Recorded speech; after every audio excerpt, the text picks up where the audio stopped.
Okay, everybody, let's get started with our second stream. For those who don't know, my name is Dan. I have a very small role here. You have the bigger role. The bigger role is to clap every time someone comes up and clap every time someone finishes. Whether they stutter, mess up, or are epic, you will show them tons of love. Deal? Okay, cool. 2-minute pitch, 3-minute Q&A with our fantastic jury. So let's quickly meet them one by one. I will have them say the fund they represent and, let's make this a tough one. A question, something that a founder might say or do that's like a red flag, and you go, I do not want to be part of that. What could they possibly do in 2 minutes that would scare you or frighten you away from the investment?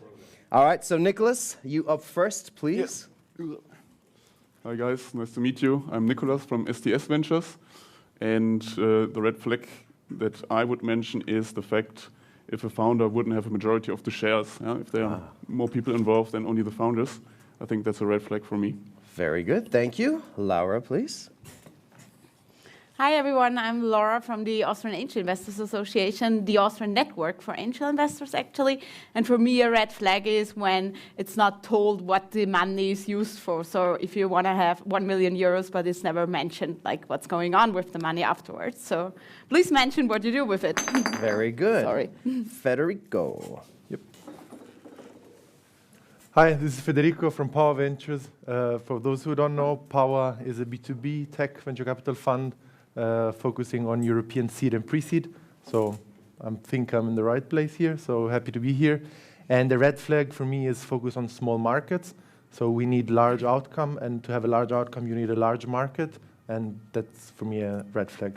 Fantastic. So, thank you very much, Federico. Claude?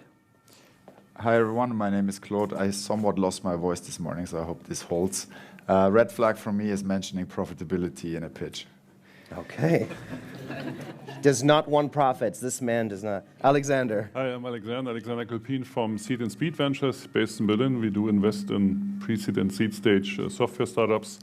And the red flag would be any sort of untruths. I mean, the investment deal we do, it's like a long marriage contract for 5 to 8 years. So I'd rather approach problems, be open, but don't say the untruth. Thanks. Excellent. Super. Well, thank you all so much for being here and for doing jury duties. We're excited to see which of the finalists today will be progressing to the finals, which we will have post-lunch. And so with that, let's get things started off. Your first time that you'll be applauding is about now, when I say that, talking about healthcare, we have MindReality and the wonderful Insan.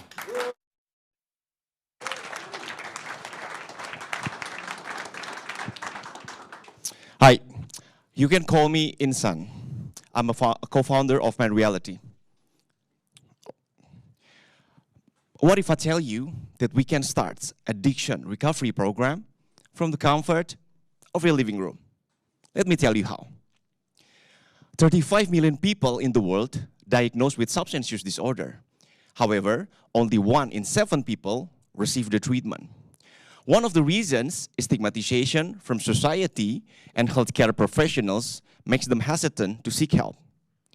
To tackle these problems, we created a virtual reality app combined with biofeedback technology called Mindful. We aim to bring the most comfortable treatment that can be accessed anywhere, anytime, and stigma-free. This is one of our environments for alcohol drinkers. We created a bar simulation to stimulate the urge to drink and to teach users how to deal with this kind of situation effectively. And with biofeedback, they can observe their heart rate variability in real time. On top of that, the simulation can also be guided by a professional voice remotely. So, Mindful is a freemium service. Users can use our basic features for free and more personalized features for monthly subscription.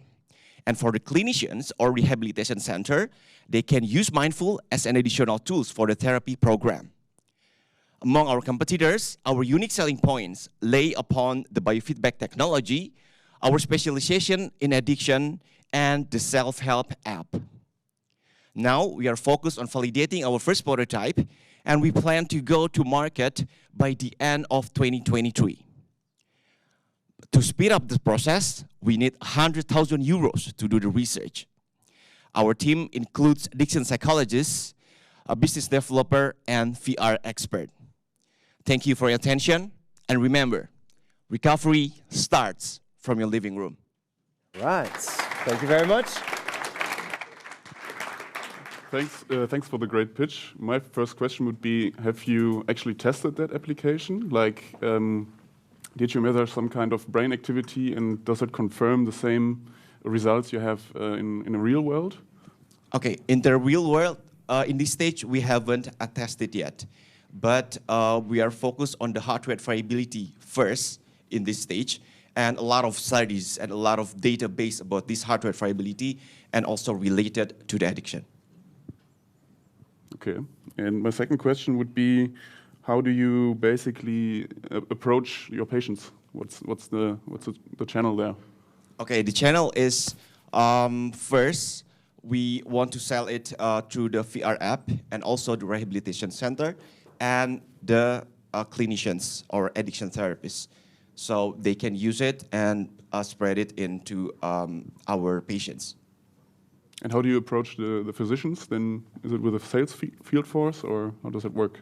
I'm sorry, can we come again? How do you approach the physicians or the clinicians who are prescribing or therapeuting with the patients then? Yes, because basically there is already there the one of the therapies, exposure therapy. We only make it digitalized, like compared to conventional therapy, which makes it easier. So we want to approach them how to make this therapy more easier for them. Yes. If all goes well, how much revenue do you do in 5 years? I'm sorry? How much revenue will you be doing in 5 years if everything pans out the way you want? Okay, to be honest, this is a really hard question for me. I know.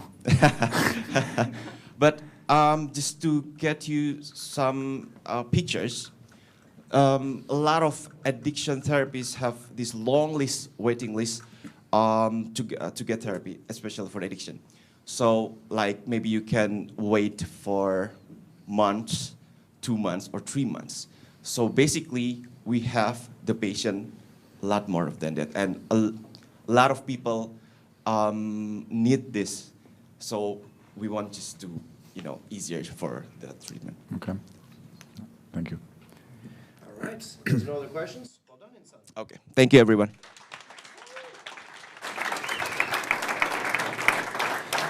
All right. Impact shopping. That's what we're going to be talking about next. And so we're going to have Niels. Let's give a hand to Niels.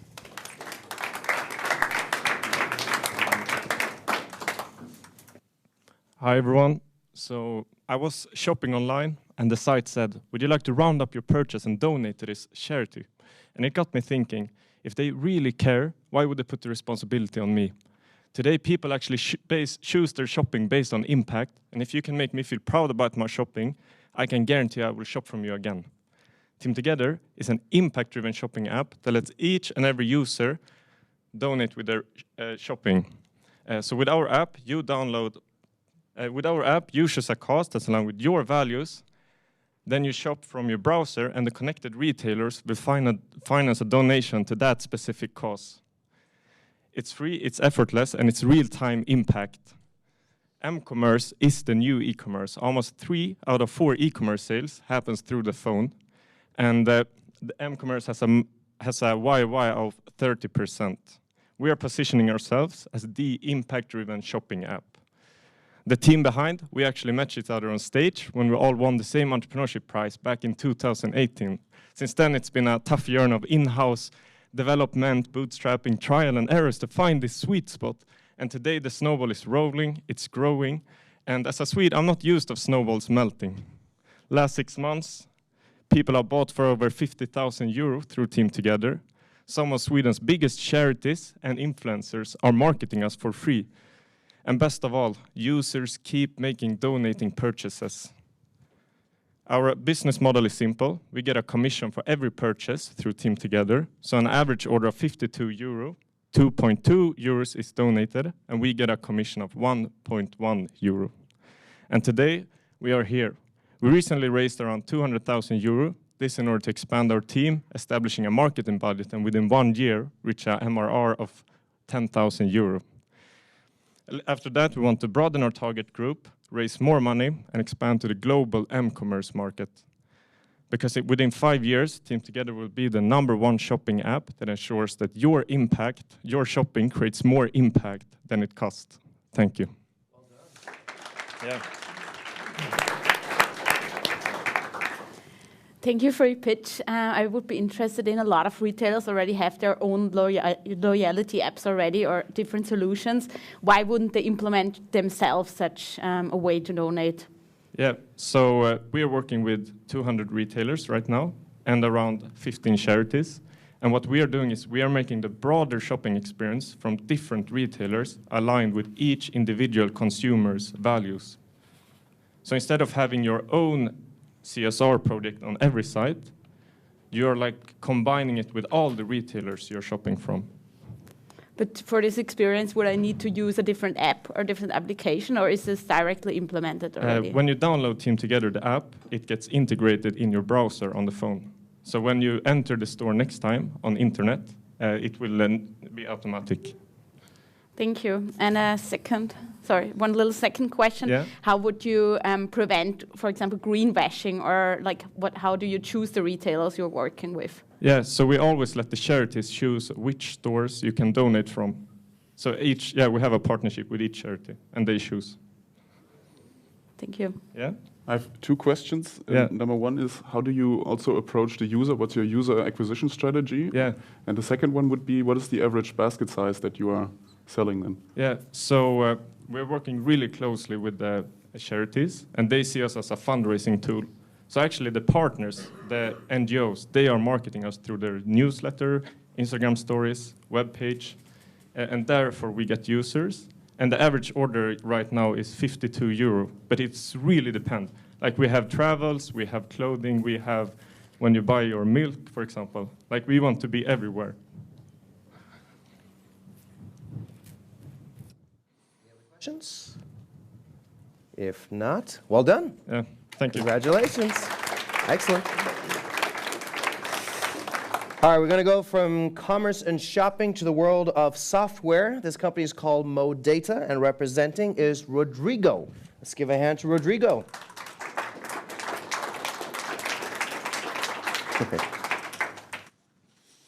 Hi, everyone. So my name is Rodrigo. I'm one of the co-founders of Modatta, and we are changing how we value data privacy. Every day, your personal data is gathered, processed, and monetized by big tech companies that stand between brands and their potential customers. The issue with this model is that not only it threatens individual privacy, but brands are being pushed to pay more and more for bad services with poor results. And this is really why we created Modatta. We know there is a way to generate value out of data while preserving privacy, where everybody can benefit. So we started with a very simple principle. All your data should be stored exclusively in your phone, giving you absolute control and visibility on how and when it should be used. Modatta's mission is to extract the same value out of these decentralized and private environments that big tech companies do on centralized environments, but deliver all of that value directly to your hands. To monetize the data, we created a decentralized marketplace where companies can pay users directly for business interactions. Because data is processed on your phone, every time business value is generated, we make sure you receive your piece of it. So we have started to create our community. We are growing fast, and we've been testing and validating our key assumptions, including that people are actually willing to proactively monetize their personal data. Also, by using quality data to deliver the right message to the right person, we can fully outperform the competition. We have received the pre-seed round early last year that we used to create an experienced engineering team and build our product and get it ready to scale. And we have been also forging key partnerships like the one with the Universidad Nova, where we are using decentralized and private data sets to train deep learning algorithms. We have a clear vision for the future. We want to become the one password for personal data, using AI to self-create personal profile, establishing valuable relationships between brands and individuals, and allowing anyone to generate a new universal basic income out of their data. Thank you.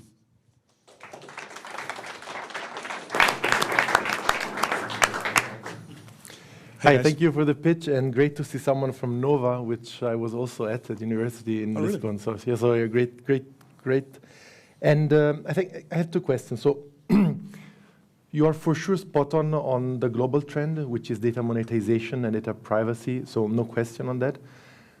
But so data are useful and monetizable in large amounts. So when you trim it down to a single user, myself, the incentive on economical side is maybe 50 cents here, €1 there, €2 there. So I'm thinking how convicted people are to then stay on the platform if they see that as universal basic income, they get maybe, a couple of euros here and there.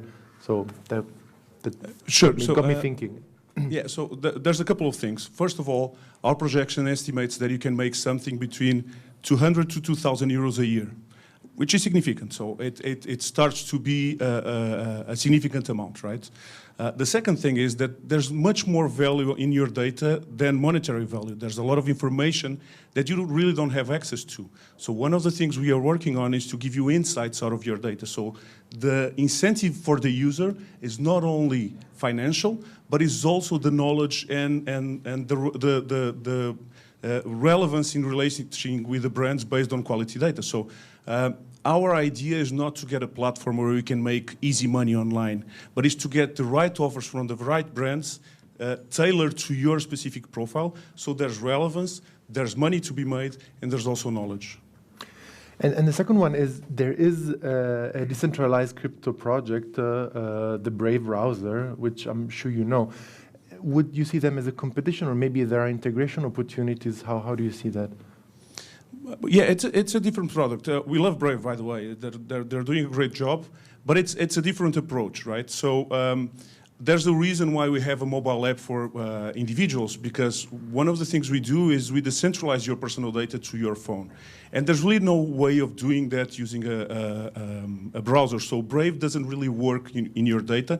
They just work to allow you to be private online. What we want to do is bring your data to your phone and give you the power of your data by centralizing it and curating it to make sure it has enough quality so that brands can target you directly. So it's a different approach. Although, by the way, we love Brave. All right. Thank you very much. Well done. Thank you. We got two amazing female founders who are going to talk about Femtrust, so please put your hands together for Ines and Lucia.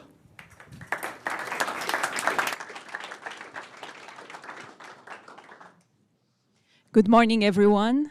My name is Ines, and this is my co-founder, Lucia. We are Femtrust, a digital healthcare marketplace that aims to solve the different healthcare challenges that emerge across the women's cycle, from puberty to menopause. Well, you look like you are doing great, I heard from my GP a couple of years ago.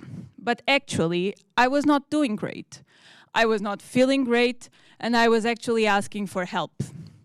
The thing is, 2 years after that, I was actually diagnosed with polycystic ovary syndrome. And unfortunately, that's something that we hear often. So we are here today because female healthcare faces a crisis of public confidence. If you ask around, if you ask to your female friends, you will often hear complaints about downplay of women's health concerns, misdiagnosis cases, or obstetric violence. So we wanted to develop a digital safe space where not only, but especially women can choose trustworthy medical professionals that are the right ones to treat their medical issues, the ones that match their preferences in terms of soft skills and personal interaction. In conclusion, make an informed choice and save search and booking time. Our main mark stream and source of revenue will be the appointment booking service. To do that, we want to develop a database of rated medical experts, and the rating criteria will be aligned with the patient preferences and also their health needs. We want to, in the long run, to be not only appointment booking service, but an all-in-one solution that provides many services to help women not only when they are sick, but that also improve their daily routines. In terms of business model, by this time you might be asking, but how are you girls going to make money? Okay, so basically we are a patient-centered platform, so the patients don't pay for the booking service. Who is going to pay for it are actually the medical professionals, and we will have a membership that will cost 39 euros per month. And on a second phase, we will actually have a premium membership for patients to have access to personalized healthcare services. You have to stop it there. Take questions. Hopefully the rest of your presentation will go. No worries. Yeah, thank you very much for your presentation. One question I would have, if you would have put an advertisement out for Femtrust now to acquire customers, what would be the one line that the ad would say? A digital healthcare marketplace for women. Okay. And why? I mean, this is definitely something that we have thought about a lot. The main goal of Femtrust is actually to become an all-in-one solution. So we don't want women to have 10 apps that do 10 different things. We want to have a health wallet for women, and actually that's not possible to do in just one phase. Who is your target persona right now? Like, who do you talk to? So basically, right now the target persona is actually young female patients. So we are speaking for women that have an age variant from 25 years old to 45, and women that are tech savvy and that are actually aware of this type of issues. What exactly is this target persona looking for?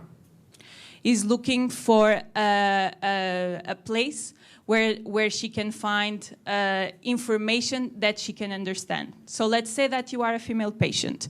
You value not only the experience that your doctor has in solving problems like, for example, preeclampsia, but you always value the fact that you would like to have a consultation with a doctor that has open communication and that apart from that has a long experience treating, for example, preeclampsia.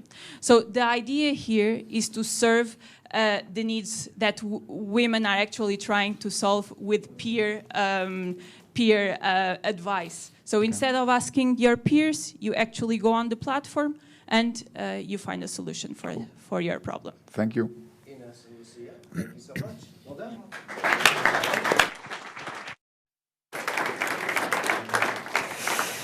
Okay, this is a large team, and they have picked two to represent them. SilverLine is their startup, and they have Cameron and Nicolas representing, so let's give them a hand.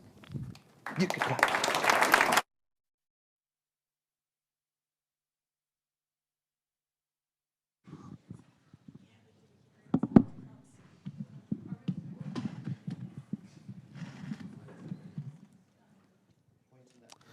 This is Renee, and she is one of the 90 million elderly in the EU.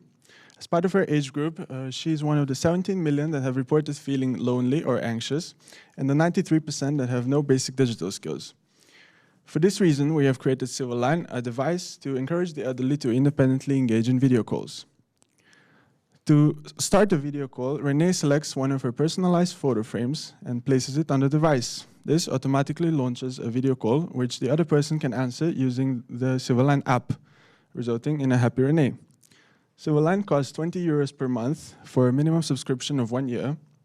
For this, the users receive the SilverLine device with the SilverLine app. They also receive 5 personalized photo frames with unlimited video calling and friendly customer support. So the global video conferencing market is worth $4.2 billion, and the segment in which SilverLine lies on media and entertainment is worth $210 million. Now we expect this to grow by 20% each year for the next 5 years. As previously mentioned, there are about 90 million elderly that currently live in the EU. 34 million of them live in urban areas, and 20 million of them have access to an active internet connection, which is a prerequisite for SilverLine. With your investment, we aim to capture 0.06% of the addressable market by the end of 2024, which is roughly 12,000 customers. And due to our subscription model and retaining customers, we're able to see our profits grow faster year on year. We take pride in being different from our competition. We offer a more haptic and intuitive user experience. We're offering more privacy, as well as being cheaper than some of our competitors over the course of 1 year. So this is the team, this is the SilverLine team, and this is the next prototype that we're hoping to bring to user testing very soon. In terms of investment, 40,000 euros will get us up and running, but we're really looking for 120,000 to hopefully deliver more independence to 2,000 people like Renee by the end of our first year. Thank you.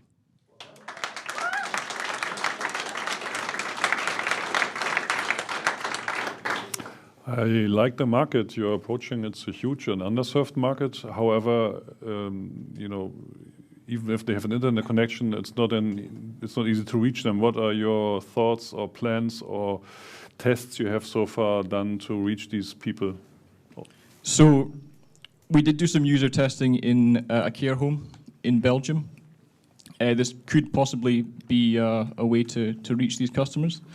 The way that we're looking to run it is that obviously if the elderly themselves don't have any basic digital skills, it becomes very hard to order these types of devices online. So what we'd be looking to do is to target the family members of the elderly as the customers themselves, and they could be the ones to carry out the purchase. We also are so this would potentially be done through social media, online advertisements, but we're also looking to carry out some more traditional methods of marketing, such as flyering or visiting care homes, in which we can address the elderly face-to-face and see if there's something that they'd be interested in, and then hopefully by word of mouth, they could then tell their family about it. And I like the way you make it easy to use with the picture frames. However, if I give this to a relative of mine, what's the prerequisite on my side? Where do this call end up if my grandmother puts my frame, hopefully, on this device? And where does she reach me? What kind of app, device, or whatever? So it would be a video calling app similar to Messenger or WhatsApp. So the family members of the elderly would normally be familiar with this kind of apps. So that's what they would install and be reachable there. Mm-hmm. Could you elaborate a little bit more on your competitive edge against existing video conferencing players? Because I didn't quite understand.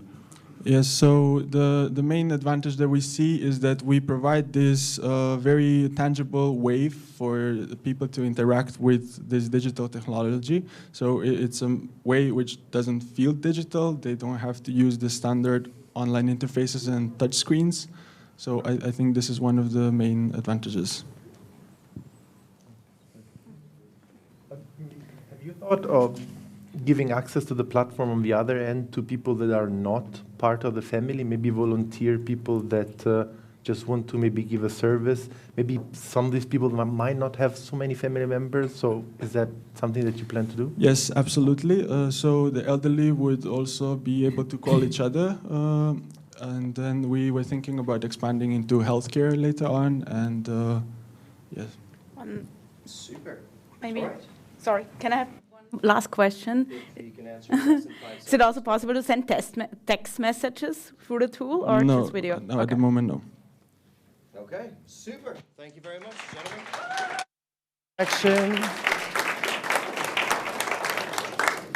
I love that idea. I'm the perfect target market for that, so yes.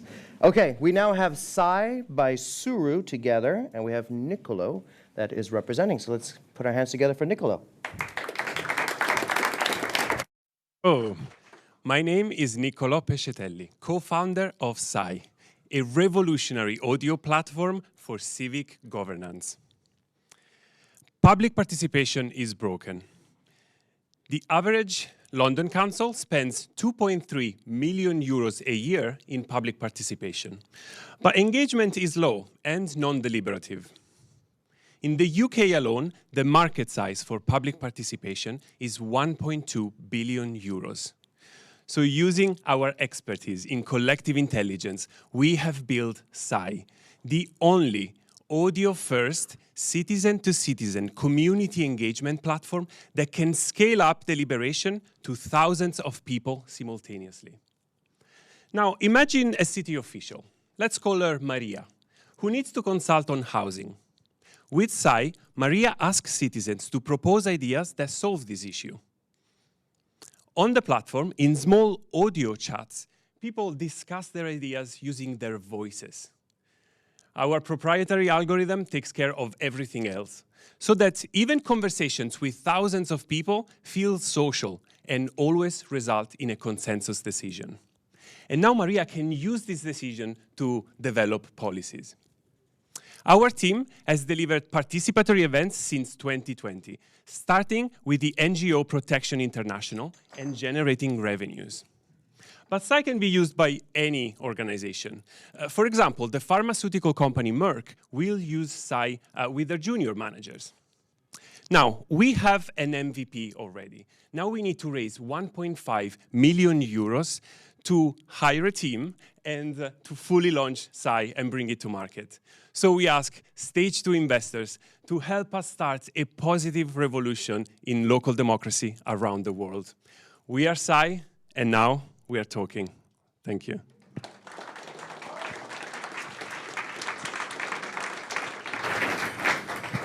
Thank you very much. I think that's a highly interesting topic, public policy and also the involvement of civics. How do you engage those civic users and retain them permanently on the platform?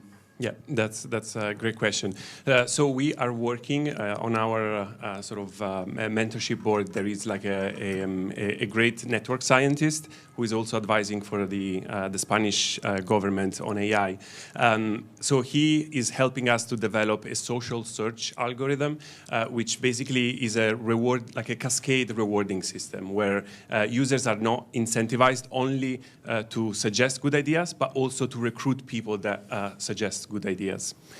Plus, the use of audio compared to text is just way more engaging.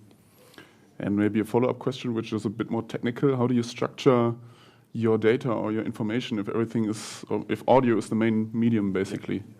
Yeah, so the idea is that now we have like the audio platform. In the future, the next feature that we want to implement is basically the automatic text captioning. So all the audio conversations will be translated into text. And now there is like a lot of sort of fancy text analysis that you can do to sort of map the opinion space and make predictive models out of it that can support civic organizations. Mm-hmm. And would you see players like Clubhouse as a potential competitor? Not really, because our unique selling point is actually the algorithm behind that structures the conversations and basically facilitates the conversation so that it converges to a decision. Clubhouse is just like more social. It's audio as well, but it's not intended to converge to a consensus. And maybe final one. I think you've also mentioned that you will engage corporates. How do you avoid unwanted lobbyism, for example? Yeah, good question. So the idea is that we want to sort of spearhead public participation and bottom-up decision-making in any organization. The reason that we start from civic organizations is that, for example, in the UK, they are already mandated by law to engage the public, and so they have budget. And they have budget because we spoke to them and they told us so. Corporates, they have also budgets, but there's going to be like a second segment in the market. What's the KPI or experience you're most proud of so far in your journey? I think having Merck on board, like the first big customers. So we already worked with them like 3 times this year. They were early adopters of a prototype platform, also centered on collective intelligence. And now, like this first SAI event, will be very proud. Thank you. Well done. Yeah, sorry. Okay, so for those based out of Switzerland, and if you've got some moolah, you'll be interested in this idea that's coming up. So from Kaspar, please welcome Jan.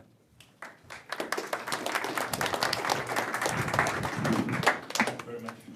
So, my name is Jan. I'm one of the founders of Cappeln, and we're here to change one of the biggest problems of our time. The problem that having a good job, earning money, and saving that money won't do the job anymore to reach your personal financial goals in the future.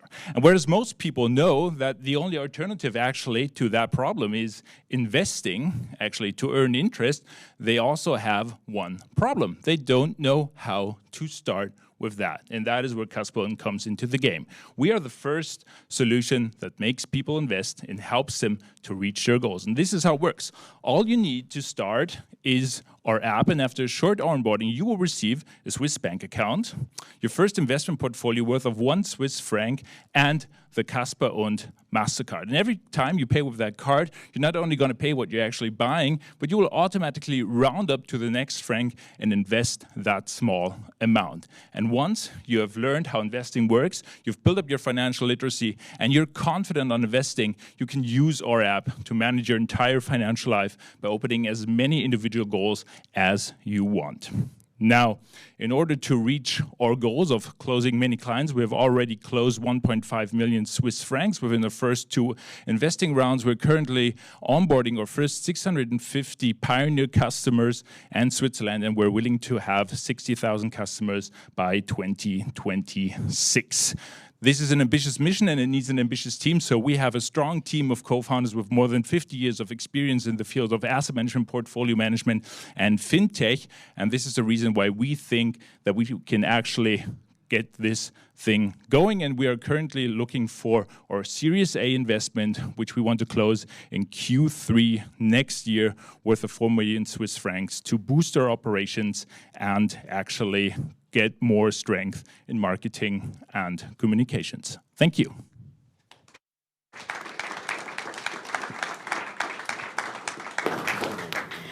Thank you for your pitch. I have 2 questions actually. Can the user choose where the money will be invested? Yes, so actually you build up a risk profile while onboarding, and then you have the option to tell us how you want to invest. So you can invest in a sustainable manner or in a non-sustainable manner. You can have a certain focus, such as, for example, gender equality, and then we will automatically build a corresponding portfolio for you, which you can then approve or not. And how much money will be approximately saved during 1 year if you're a kind of regular shopper? Yeah, well, it depends on the settings. So you can have like a booster function, all that kind of stuff. But at least for my personal account, I save about 110 Swiss francs per month. But that's not the idea. The idea is that this is like the first step into investing. And then once you're inside and you build up the trust, then you'll actually open up more goals and you will donate one-time payments or regular payments for those goals. And how do you convert the customers who started off like with this solution to being like a real investor, or like doing more investments? Yes, so once you've reached 100 Swiss francs in your top-up investment, you either have to open a new goal and you really have to dedicate an own savings plan, or you get kicked out. With our early stage fund, we are also invested in a similar business model. And here we learned that keeping customer acquisition costs low is key. What is your strategy towards customer acquisition, and how do you keep the cost as low as possible? So we're working on, because we know that, we have experienced it ourselves, we work on B2B2C distribution channels, 2 major ones. The first is the largest financial literacy platform in Switzerland for women, an app where women can actually learn how to invest to build up their personal financial literacy, and like they are also standardized per end customers. Those are 10,000 per year approximately just in the last year. And the second one is we have an integrated donation program. You can donate a part of your top-up saving, and those organizations which we have on our platform for who you can donate, they actually have to do commercials for us in order to be on our platform. It's like the HSG Alumni Club, but also organizations like WWF, etc. Okay, if no other questions, Thank you. We're going to go to the real estate industry, and we have Nicolas on behalf of, did he get, those are confusing, those curtains, yes. We have Nicolas on behalf of Specter Automation. So let's give Nicolas a hand.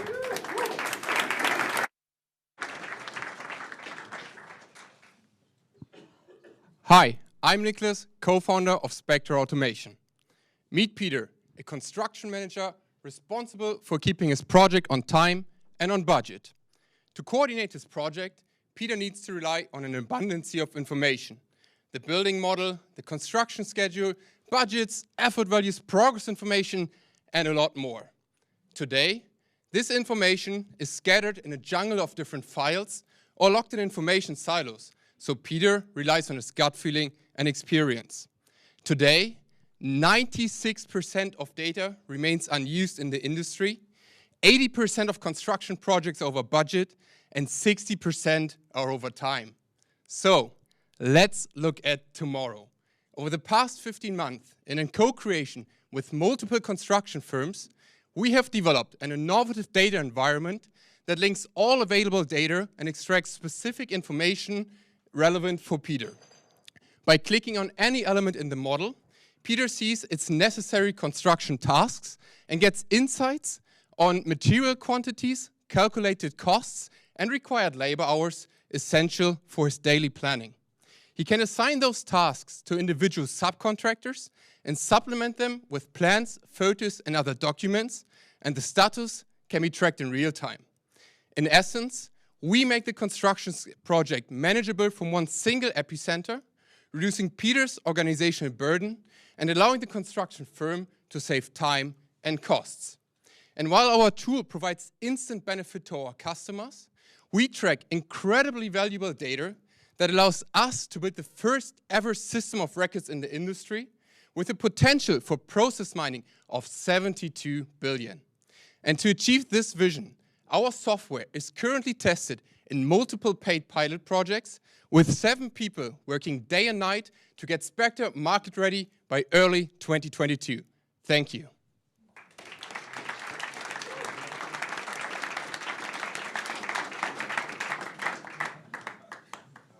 Well done. You want to start? Hi. Yeah, cool helmet. Really like it. No, so I think you correctly pictured Peter like maybe in his 50 with mustaches. So how easy is it to get to know him and to sell him cloud software? Have you gave it some thought, if you could share? Yeah, so that's an excellent question. I've spent around 60 days this year on the construction site working with a foreman who has no academic education, who is 55 years old, and he is currently using our tool every day, multiple times a day. And this took actually not very long because we have a very user-centric approach. We develop our tool with the foreman and the construction manager together. So from the industry, for the industry, and this makes us unique. No, but sorry, if I can reiterate again on this one. So no, I believe that once you show him and work with him, and he uses it because, I mean, it does create value, it makes total sense. My question is, how do you reach him in the first place? Maybe it's not easy to target him via online marketing, so I think that was more the question. Yeah, so we are approaching a network approach. We are partnering with large known industry construction companies who attract smaller construction companies as well. Besides this customer-centric approach, we are part of several construction innovation networks where we are participating in their conferences. We are participating in large construction messen as well. And we have a strong personal background and angel network that allows us for a lot of introductions. Oh, please. Maybe last one. How do you position yourself against a company called Cosuno? Is this like a similar topic? Did you encounter them in the market? They seem to have a good success. Yeah, for sure. So absolutely not. They're completely different. And that's also a challenge in this industry. From the outside, everything looks super similar. You really have to understand how people work on site to differentiate like different softwares. So in general, the market is separated in 2 parts. There's this planning part with traditional players with super complex software that is simply not able to use on site. And then you have downstream and more execution, where a lot of startups come into the market, solving niche problems like defect management, document management. But especially this gap between the planning and the execution. This is where we are, and this is where no other company is. And building this bridge actually allows us to go towards a far bigger vision, because we collect all the data and connect the entire process. Excellent. Specter Automation, well done. Thanks a lot. Thank you. Excellent. Consumer goods, and we're going to be talking about single-use packaging waste. And for that, we have two wonderful ladies who are going to join on stage. Please welcome up Caroline and Mary from Junee.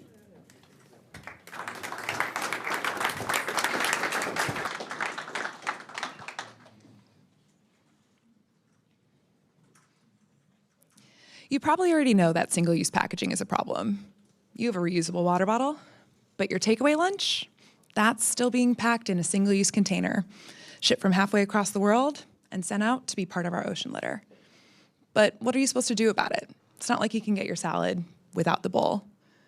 And just like we're not going to convince everyone here to go vegan, expecting you to bring your own Tupperware when you go out for the office each day is just unrealistic. But that's where Junee comes in.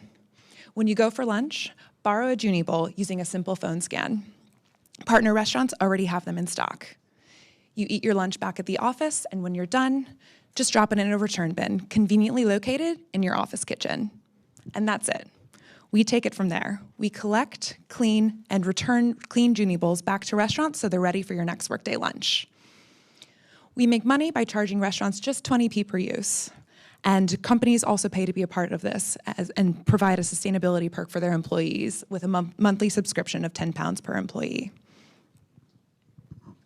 Single use is not part of our sustainable future, but our reusable competitors make it too difficult to return your dirty dishes. Junee is designed to make your workday lunch as eco-friendly as it is convenient by meeting you where you're already going, the restaurant and the bin. We're the only team bringing critical supply chain experience to the reusable space. Caroline brings expertise in establishing corporate sustainability programs while also tackle the reusable logistics problem. At HelloFresh, I led our packaging and logistics strategy teams during early growth periods. We're thrilled to be joined by our CTO, Mark, and investor advisor, Uwe Voss, current CEO of HelloFresh and my former manager. In July, we launched our pilot and now have 6 restaurants on board. We just closed our pre-seed round to help build our London hub, and next year we'll be raising our seed round. So if you want to help us build a world where you might say, isn't it crazy we used to throw things away after just one use? Get in touch.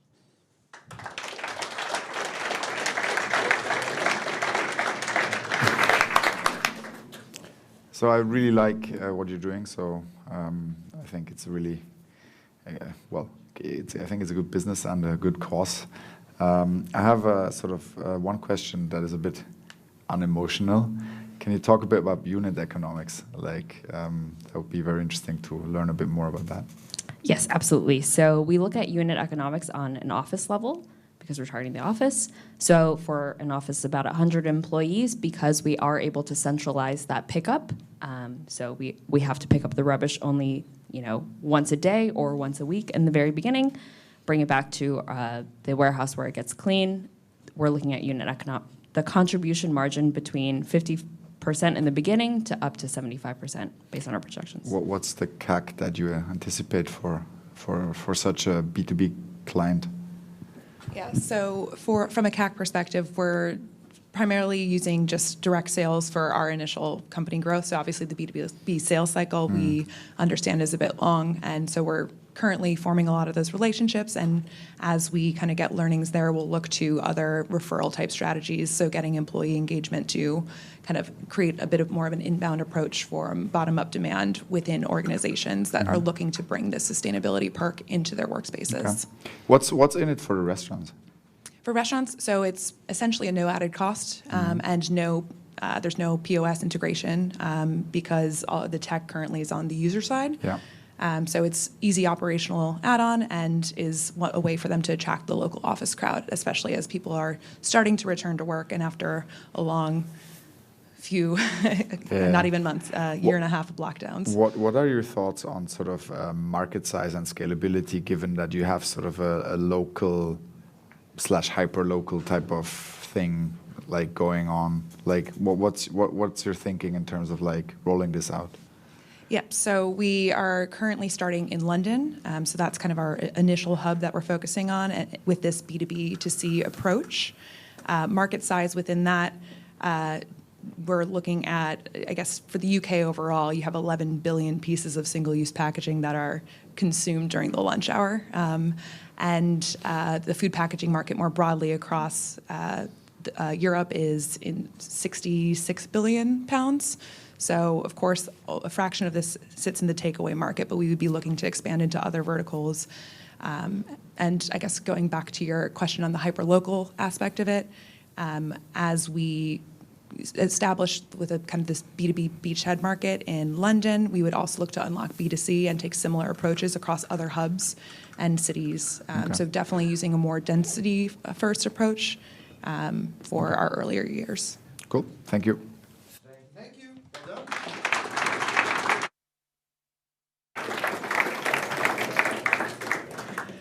All right, we are switching gears into the world of music and software. A company called Aptone. Please welcome up Johannes.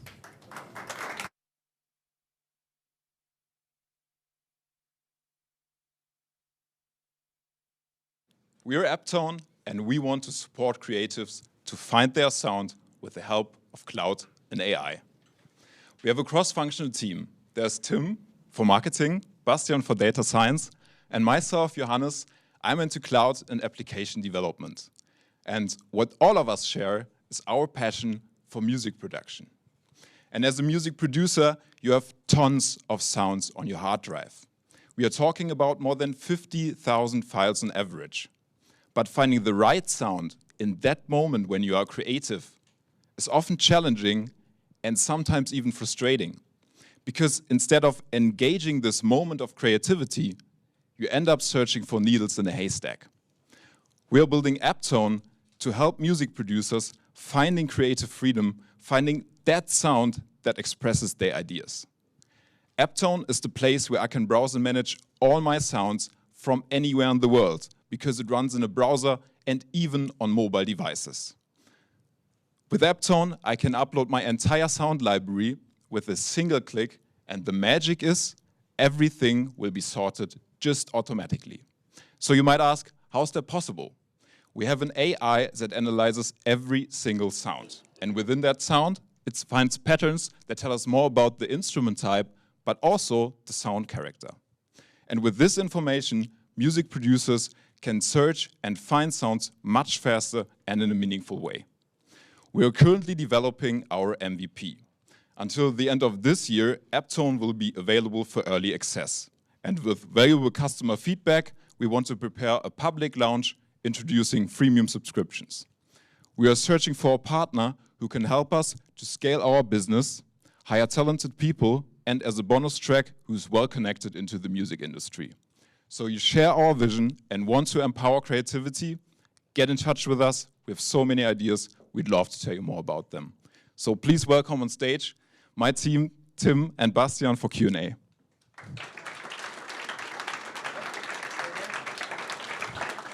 Any questions? Yeah, I liked your presentation, and I most of all liked the website you have done. So that's why I assume the user experience of your product will be as good as this. However, we are in Berlin, a seat of Ableton and some other software companies. Yes. Could you tell us a little bit more about the competition you face? Yes, of course. Do you want to get to the competition slide? Thanks. So there's actually some competition, of course. In the sound management landscape, for example, there are cloud services, here also from Native Instruments listed, but they mainly focus on being a sound marketplace. And we focus on the individualized collections that the musicians collect over time.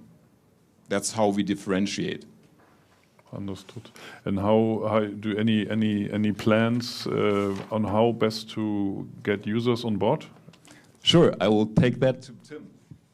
Yeah, we focus on two different strategies. So we collaborate with local artists and create content with them to go for the channels that music producers use, which is mainly Instagram and YouTube, so where they inform themselves. And the different approach is an inbound marketing strategy where we create content on our blog on music production tips and tricks. And this is how we want to create brand awareness in the first place. Understood. Are you looking for money? And if so, for how much? Yeah, we are looking for 400,000, and this money is needed for our public launch, so for the preparation of the public launch. And we are using that for the team, so team growth, and also running costs such as cloud, because your early access will be free for users. Do you implement any ways to track copyrights when you sort the tracks? So currently not. By uploading sounds, the user ensures that he has the rights to do so. And we are uploading them. But in the future, we are looking forward to what's coming with NFTs, with all that stuff to handle this. And that would be also an interesting opportunity for Aptone.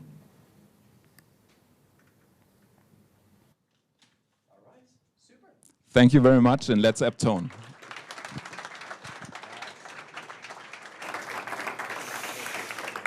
Okay, Denmark, the Technical University of Denmark. That is where the wonderful John is coming, and he's going to be talking about energy. So give it up for John.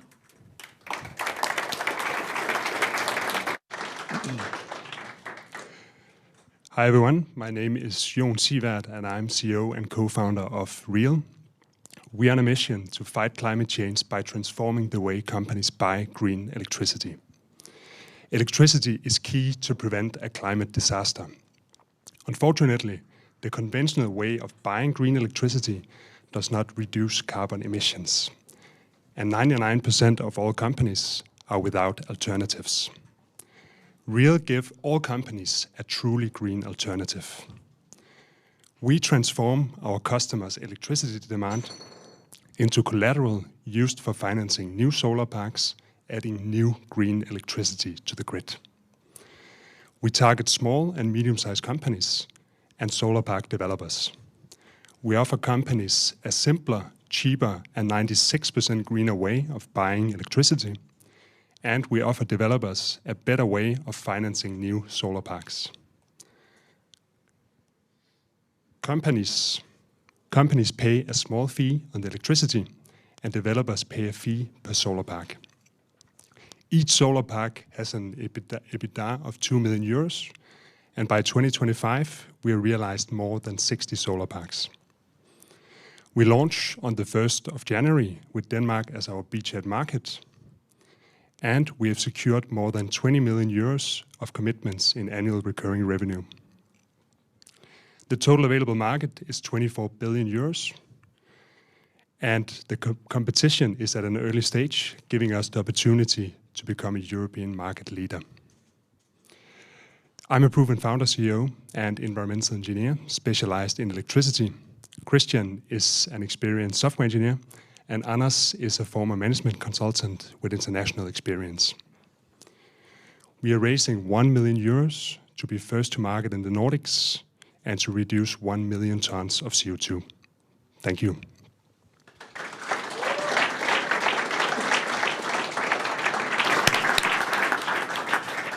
Thank you for your presentation. I think also it's a very interesting topic that you're tackling there. But help me understand the business model a little better. Is it a marketplace where you match basically power providers and also users in the market? Or is it also, are you also operating those solar parks and building them actually? And if so, who's responsible for the operations then? Yeah, we are making ends meet between the developers, between the energy producers who are building new solar parks. And when governmental subsidies are being phased out, which is happening right now, they need another guarantee to take to the bank to be able to get financing to build new solar parks. And they need these kinds of guarantees. And we make use of an emerging contract that's called PPAs that are currently only available for the largest 1% of all companies. And we make these contracts available for the remaining 99% of all companies. But not as a marketplace necessarily, more like an off-the-shelf product. Companies buy electricity exactly the same way they do today, a fixed price agreement. We take care of all the complexity, and companies contribute to the renewable energy transition. And how do you source those SMEs, and how do you make sure that they are applicable for those power purchase agreements? Yeah, so what we do is we are developing a standardized contractual framework. And in that standardized contractual framework, we make sure that we are backed one-to-one with the contractual format that we have in the PPA. And that means that we can only add companies to a pool that have a certain credit rating. So they need to have a high credit rating. And we're using third-party validated data to define the credit rating of the SMEs that are participating in the pool. So we have set up the entire system for knowing which companies to include. And because we're doing risk diversification, we can include companies, most of all companies. So I assume that you are basically substituting brokers in that area, right? Yeah, so today, when a PPA is signed, it's between a very large corporation. So the biggest corporations that are out there. And then there might be a broker that are facilitating the contact to the developer. But what we are doing is that we are opening up the market. Brokers are not doing that right now. Okay. They're not doing aggregation, demand aggregation, and that's what we are doing. Yeah. Thank you. All right, well done. Thanks.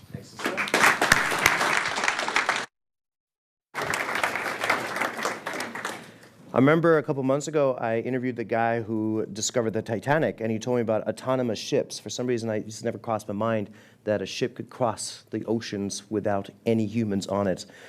And then we talked about piracy, because it makes it easier for pirates to then get the ship and steal all the stuff. So great conversation, and this next idea is kind of along those lines of autonomous vehicles. So we have Marcus from CargoKite. Excellent.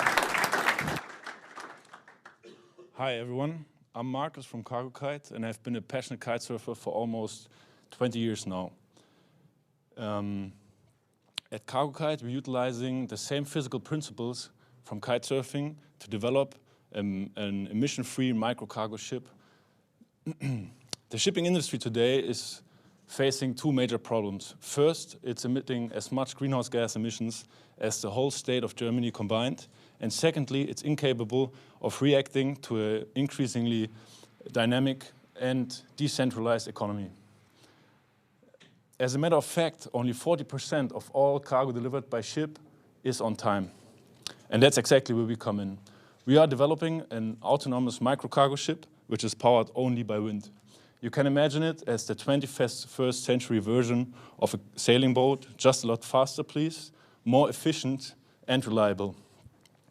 Our patent-pending hull makes it possible to efficiently deploy a kite at the height of 300 meters. Combined with full autonomy, we will be able to cut operating costs by 75%. In fact, we are not only cutting all emissions out of the equation, but also accelerating customized cargo deliveries at a feasible price.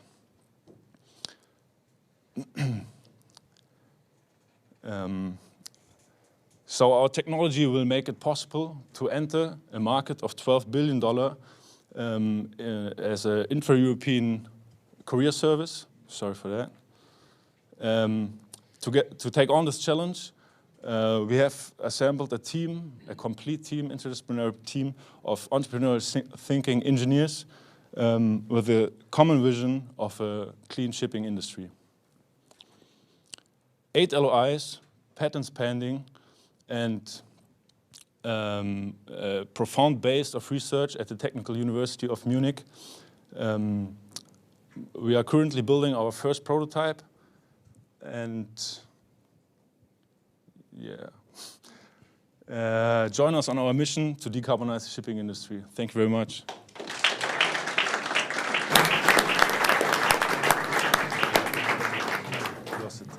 Laura, do you have the first question?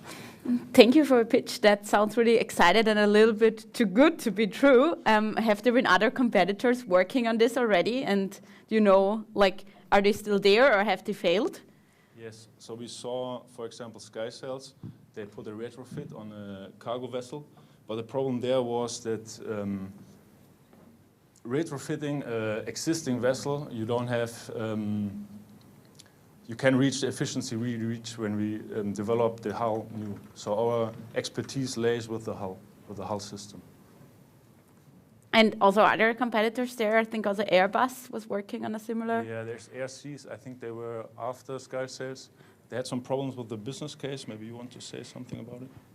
Well, yeah, I would put it like that. Yes, there is interest in having emission-free shipping, but so far there is no solution which can cut the emissions by 100%. That being put first, every other solution has a maximum of 30%. That's a huge difference, and it's also shipping is a commodity. You have to be economically feasible, otherwise you will not exist in the market, and that's what we're trying to achieve, offering emission-free transportation at a feasible price. And how is your first pilot project working? Are you working together with a partner to finance it? I think 1.5 million wouldn't be enough, right, to produce the first ship. Thanks for the question. So yeah, of course, we have to work with partners. So we are currently in close discussions with shipyards. We are also talking to other industry experts, so ship brokers and designers as well. So definitely, there's a lot of partnerships needed to get this vessel going and to get this kite flying for sure. So we are in the process of acquiring these partners.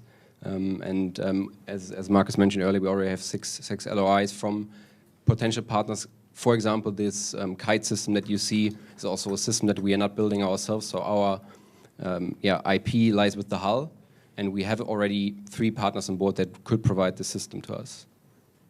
Thank you. Yeah, it would be amazing if that's finally working. And definitely. Maybe just a quick one on the resistancy or reliability. I mean, there's a calm sea and everything. What happens with a bit of strong wind, waves? What happens if the kite goes into water? How reliable is the system? So the kite shouldn't go into the water. That the control mechanism shouldn't allow that. And so we start small. We first go into the intra-European service, and then we go offshore. Yeah, I think the time is up. But there is no problem to add that. Thanks. All right, well done. Thank you. Thanks.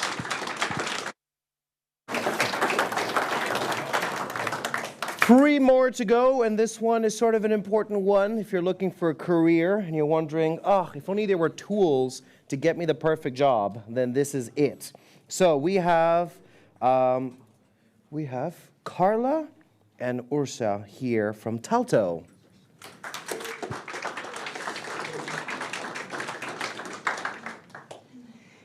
So, hi, I'm Carla, co-founder of Talto, Talents of Tomorrow, and I'm very much looking forward to be presenting the employer branding platform for students and graduates to you.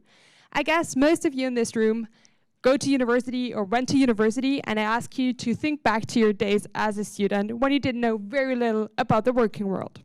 You probably didn't know about most jobs, neither about most companies, besides the ones that you knew as a B2C brand, and probably you didn't know what the future held for you personally in terms of your career. And this is how still most students feel nowadays. There are random job platforms out there flooding talents with random companies that are with a jungle of companies that are trying to very aggressively convince them to take the next step in their career life without actually providing helpful information. And on the other side, there are countless companies out there that are eager to reach those talents, but are lost when it comes to using the right channels. Companies lack HR know-how and the expertise on how to use social media or any other content format correctly, which causes the return on investment on hires to shrink very, very badly, and their churn rate to rise extensively. Talto is the data-driven web and app platform that brings those two parties together that would otherwise not meet each other. We help companies to put their messages as an employer into the right formats. And then we make sure that their content is not only on Talto, but all other relevant social media channels as well. We secure that talents find the right company information during the right point of their studies. And that's how we match those two talents better than ever before.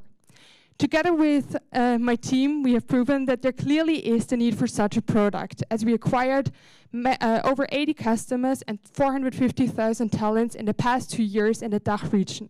We are now seeking to train our AI recommender system to match those two parties even better, grow our team, and scale the business even further.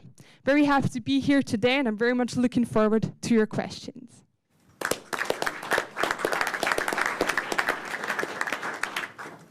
Hi, thank you for the presentation, and great market you're after, very big. So, and war for talent is also a topic of these days, so spot on.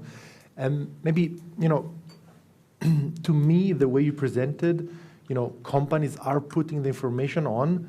This is, in my humble opinion, a bit of an outdated model. So I was very excited about companies like Glassdoor or similar, where you get a bit of insider knowledge in the companies. I wanted to have your opinion on this. Isn't it a bit of the future, so crowdsource knowledge about a company, rather the HR pushing the information that are obviously biased? So I don't know, how do you see this? So I think what you're especially addressing is company or evaluation of a company as an employer by the employees. That is a big topic, of course, when I'm choosing an employer. But in the first hand, I need to know about this employer. Like, this is even the first problem. So when you're 18 or 19 years old, you cannot think about how good an employer is if you don't even know that company. So this is the first step that we're taking. Obviously, we're also thinking about evaluation by employees in the future. But I think the first step really is for an employer to reach the student at the right timing. And this is already the first problem that needs to be solved.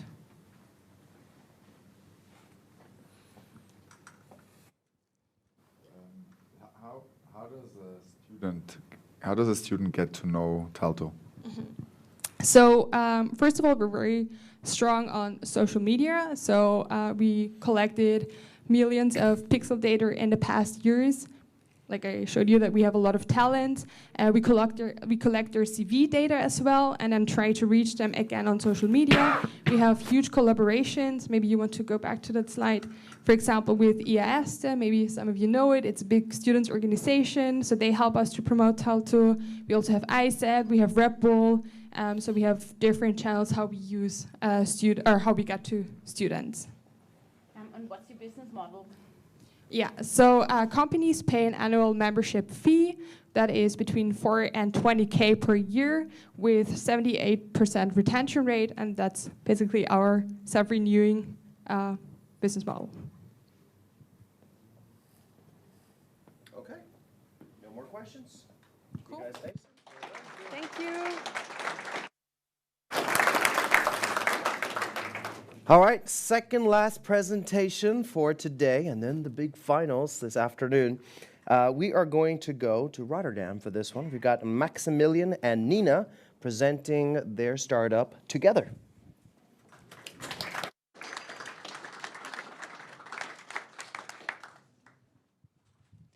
Together addresses an issue that concerns half of the population. An issue that has left over 700 million of individuals with lifelong scars. Together addresses the issue of sexual assault against women. If we consider the sexual assault rates here in Germany, this would mean that 1 out of 7 women present in here today could be a victim of sexual assault tonight. The problem is the hardware and the software built to prevent this from happening are not effective nor practical solutions for the issue. This is why we built Together. Together is an app that prevents and acts against sexual assault, but also creates a community that is safe and supportive. We prevent incidents by gathering the community's safe and unsafe locations and share them not only to the users, but also to the government. We act by facilitating contact with the authorities, the safe network, and the verified community. We support by ensuring that our users feel safe into sharing their thoughts. We're verified and volunteers. The fact is, more than 1 billion women in this world would benefit from together, including 172 million women in the EU. Our unlimited app is available by only having 3.99 euros per month. And we have 3 million euros gross profits after only 3 years. We're Nina and Max, and we have the skills and the experience necessary to sort this through. But we also have the commitment and the dedication into making this a success. By having interviews, we managed to gather valuable insight not only on our assumptions, but also on our first MVP. And we have hundreds of interested women into subscribing. We're asking for 150,000 euros, and with this investment, we'll go into the app development, but also the marketing, in order to launch by the early next year. And in the future, we plan on having a complementary hardware. Be safe together.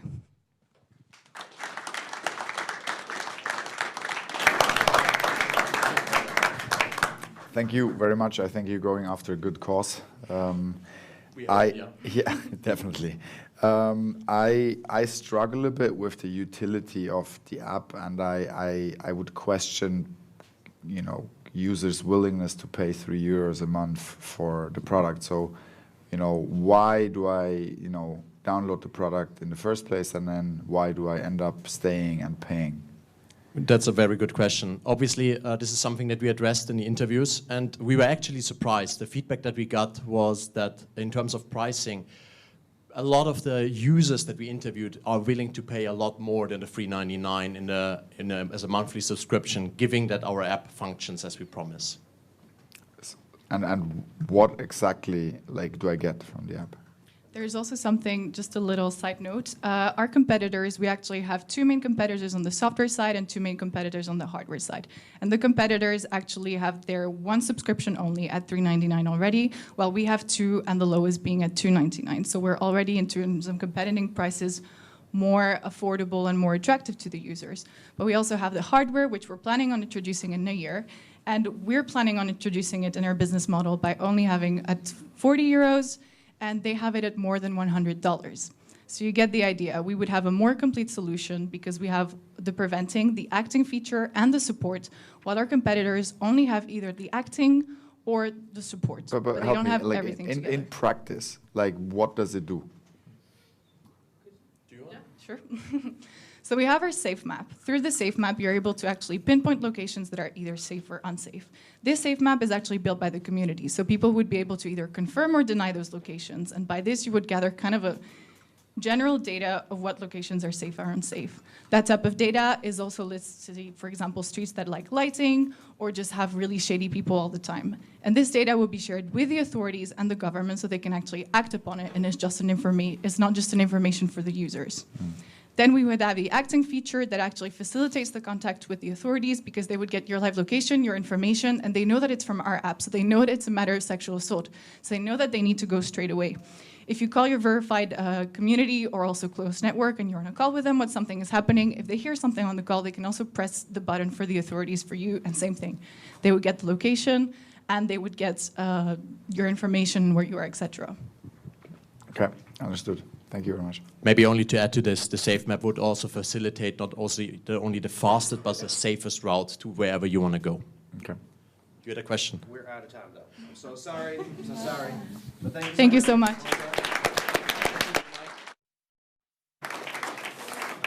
So this was the thing of movies, and now it's our reality. You've seen them flying all over the place, but can you combine drones and medical supply between hospitals? That's what our last pitch for the day is. It's from Aviant, and we have the Lars here, so give Lars a hand.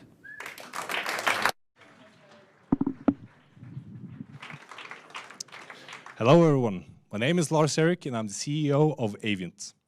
At Aviant we do autonomous drone delivery between hospitals. We currently have 4 customers. The first one is in Norway, where we fly between Røros and Trondheim. This is a distance of 120 kilometers. We finished the first flight in January this year. This marked the longest autonomous drone flight ever conducted in Scandinavia. It got us on the front page of MIT, where we met and started the company. The problem is that hospitals can only analyze the local samples or the simple samples locally. The rest have to be transported by car to test facilities. This is slow, this is costly, but worst of all, it happens very infrequently.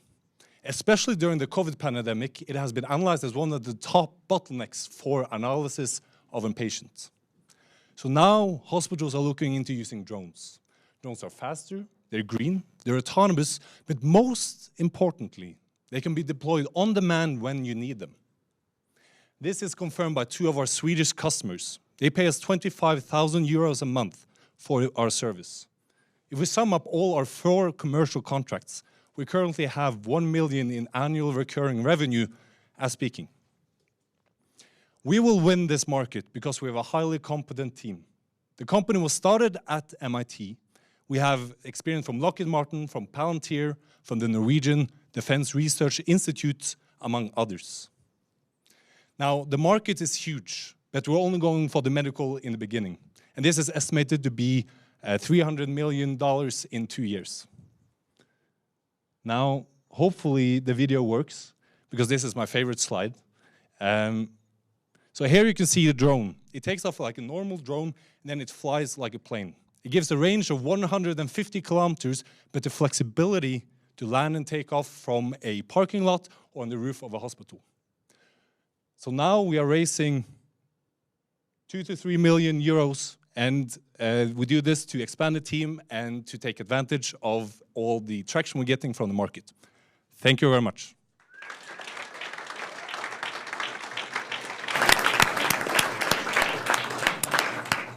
Yeah, thank you. It's an awesome project, and it symbolizes the future much more than some AI things which you can't see. So it's awesome, and congrats on what you have achieved.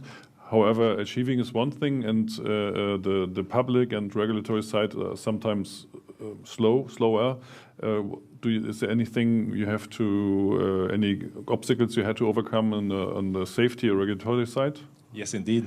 So it has been a very long process. We used 6 months to get approval from the EASA, so it's the European Aviation Safety Administration. But now the company is regulated to fly biological samples, and we're allowed to fly with the 3rd company in Sweden to be allowed these kind of operations, and it has never been conducted before. So we're approved by but it has taken a long time. My last question would be, I understand what you are doing, and it seems to be a very good niche. I love it. What would be the next ones you would approach?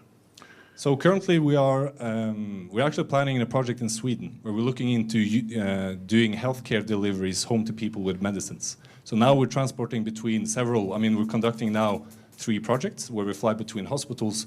They want to see if you can do this, deliver medicine out to people. Mm-hmm. But in the beginning, just biological samples is big enough market for us to be happy with. Sort of the turnaround of your time for your drones, like if you land back at the hospital, can I just swap the battery and get it going again, or how long does it take to be flight ready again? As long as it takes to swap the batteries. Okay, so it takes about 2 minutes. It's just battery swap, effectively. Yes. Okay. As you state here that you raise between 2 and 3 million, what would change for you if you raise 2 million, and what would happen if you raise 3 million? This is a quite broad range. Well, it depends on the pace. So right now we've been getting requests from 10 different other companies that want us to do drone delivery. It's the Norwegian Postal Service, it's Wilhelmsen Shipping, it is a company in Luxembourg that wants us to Bionex. They have 50 labs in Luxembourg. They want us to do delivery between, but we have to say no, because we say that we have to deliver on the projects that we already have, because we have to deliver quality. But by raising the money, we can keep up with the demand from the market, because there's no question that drone delivery will come. The only question is who and when. And right now we are the market leader, so we want to take advantage of this position and use it to attack the market. Interesting. One quick one. So there, I'm sure you're aware of Mana in Ireland. So do you see them complementary to you or potential competitive? I think there's competitors out there. There's a company in Berlin right now that's doing intercity drone delivery of biological samples. But I think that only confirms that there is a market. We would be crazy if we were the only ones doing this. So there's a company in Australia. There's a company in Berlin as well. Super. Cool. Thank you very much. Thank you.